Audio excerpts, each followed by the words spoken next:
Somebody needs the hand of God to enter his inheritance. There is a strong man there that has vowed that over his dead body before you enter, you need the hand of God. The apostles had to preach the gospel from Jerusalem to Judea to the uttermost part of the earth. A handful of people said they were Sanhedrin and said it won't happen. They knew they needed the hand of God. And in Acts 4, 30-31, the Bible said they went to their company. When they prayed, there was a prayer they prayed. Stretch forth your hand.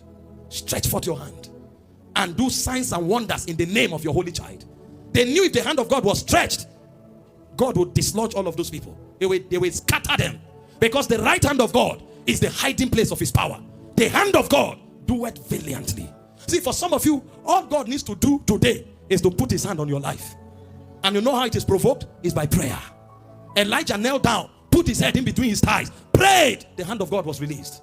The early church, Acts 4:30, they prayed, the hand of God was released. Today you will pray and the hand of God will be released. You will see the difference. You will see it. Diverse dimensions of advancement will just begin to happen.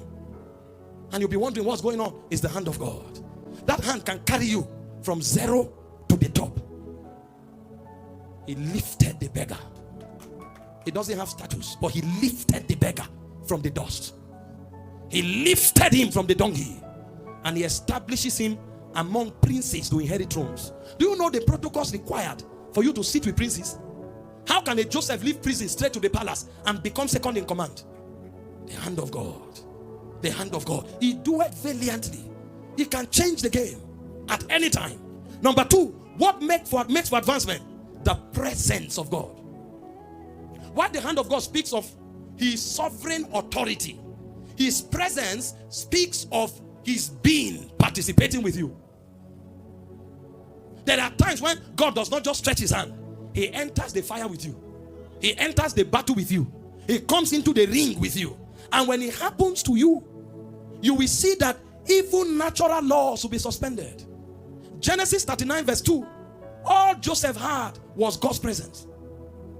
The Bible said God was with him. The Lord was with Joseph, and he was a prosperous man. And he was in the house of his master, the Egyptian. He was a prosperous man. Next verse. Because the Lord was with him, God gave him grace before the sight of his master. Because of that, the master entrusted everything in the house to Joseph. He wasn't supervising. Presence. It will give you mileage. That was what Moses had. God said, I will send my angel before you. Moses said, please sir, if you don't go with us, we won't go. The hurdles are too many. You go read the nations that they fought. I was reading about the Amorites and the Bashans. They said their warriors were beastly men. You will see a man, there will be hair on his body like a bear. Some of the men are as tall as this building. If they slap you, you will faint. You will carry your spear. They will stand, you will stretch it, it will reach them. And they can hold your head and squeeze it. These were the people they were contending with. You think when those guys said, we are like grasshoppers, they were lying? They were not. They were speaking fact. The reason God was angry was because they were not talking faith. Okay, when they measure stature in the natural, you will be standing. You will be at a man's knee. That's your height. If he moves his leg, 10 of you will die. They say, is this the people we are coming to conquer?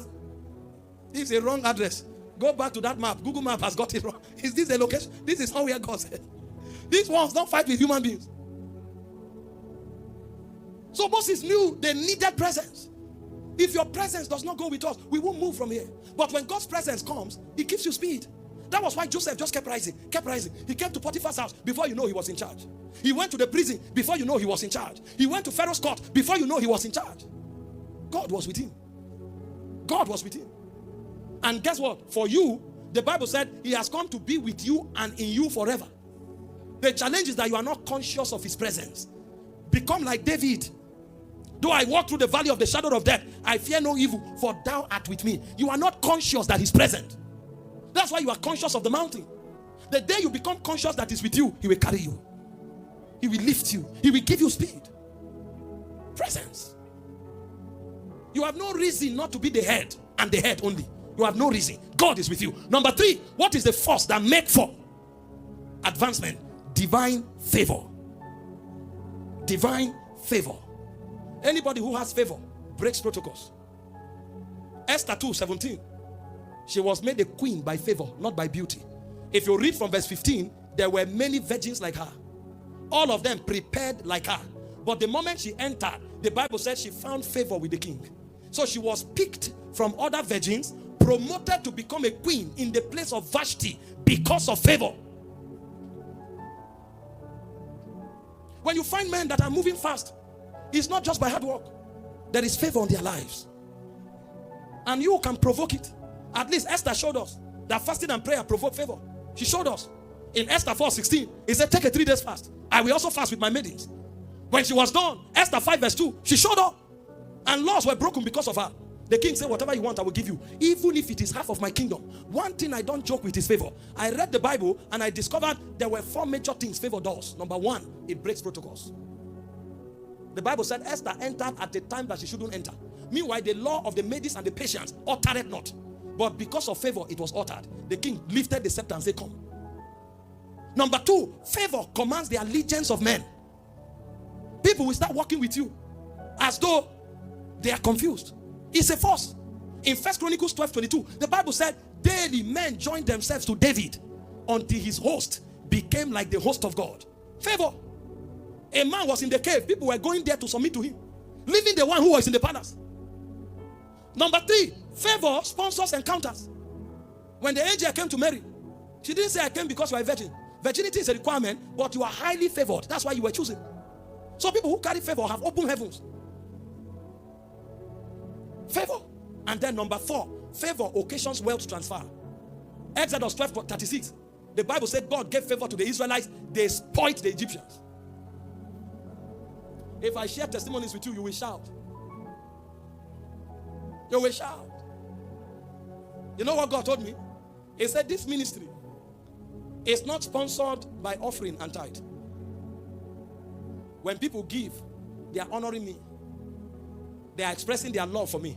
That's what you should teach them. That's why I teach you here like that. Where a man's heart is, his treasure is there. Honor the Lord with your substance. He said when they give, they are worshiping. Philippians 4:18, your offering has come up as a sweet-smelling savour. He said what will bring resources to this ministry is my favor on your life and the honor I put on your life. Sir, people look for my account details sometimes for 6 months. Those who have the numbers will tell you. They are looking for it as if it's a treasure they are seeking. You will marvel. What people go out of their way to do. They say, I heard your message. I was so touched. Is that why you want to kill yourself? Even they don't understand what's going on. Meanwhile, we don't talk money here. It's favor. It commands wealth transfer. As you demonstrate good stewardship, God increases the favor. He increases it. He increases it. So when a man will advance, God will first of all put favor on his life so that he can advance. So that he can advance. Joseph advanced by favor. Esther advanced by favor. You don't have it, you can't advance. Number 4, what makes for advancement is divine wisdom. The Bible said in Ecclesiastes 10:10, wisdom is profitable to direct. How do you think Solomon became so great? It was by wisdom. In 1 Kings 4:29, God gave Solomon wisdom. People brought all kinds of resources to Solomon just to hear him talk. They will load camels with silver, with gold, just to sit down and hear Solomon. They traveled from all parts of the world. The energy and the resources David was using to fight wars, Solomon didn't need to. He was building palaces, enjoying himself, and he was at peace. Wisdom substituted for battle. Those who should fight him brought gold to sit down and learn, and they will come. Solomon will start giving parables about birds. He will talk about rivers. He will talk about trees. He will look at a tree and start talking. The people will be shocked. What kind of wisdom is this? When he talk, they will drop a camel loaded with silver, loaded with gold. You need to see how many cows they slaughtered in Solomon's house every day. Because of wisdom. The guy was moving at the speed of light. You can't advance without wisdom. That's why the Bible said, you should buy the truth and sell it not. It said wisdom is the principal thing. Get wisdom. Foolishness is too expensive for you. He said the promotion of the fool is his shame. You can't afford not to. And you know the beginning of wisdom is not reading. It's the fear of the Lord. The reason this generation is becoming foolish is because we lack the fear of God. But those who will reign, those who will advance, are people of wisdom.